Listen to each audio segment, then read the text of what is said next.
ആ വാഹന ദുരന്തത്തിനെ പറ്റി ഉള്ള പലതരം കമൻസ് കണ്ടു. ചിലർ വാഹന ഉടമയെ പഴിചാരുന്നു. ലോകത്ത് നടക്കുന്ന കാര്യം തന്നെയാണ് കാറ് മറ്റുള്ളവർ വാങ്ങിച്ചു കൊണ്ടുപോകൽ. അത് ഈ കാർ ഉടമ എല്ലാവരും സന്തോഷത്തോടെയാണ് നൽകുന്നതെന്ന് തോന്നുന്നുണ്ട്. ഒരു തരത്തിൽ പറഞ്ഞാൽ അയാൾ ചതിക്കുകയല്ലേ ചെയ്ത്. 6 പേരാണ് വണ്ടിയിലെന്ന് പറഞ്ഞിട്ട് 11 പേര് കുത്തി നിറച്ച് കൊണ്ടുപോയി. ഓവർ സ്പീഡ്, മഴ, പിന്നെ എക്സ്പീരിയൻസ് ഇല്ലായ്മ, ഒരു പകപ്പ് എന്തായാലും ഉണ്ടാവും എത്രയൊക്കെ പറഞ്ഞാലും.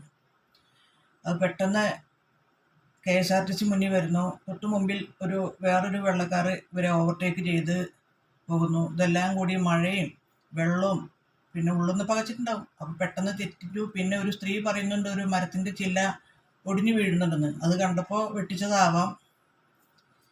എന്തായാലും പോയവർ പോയി.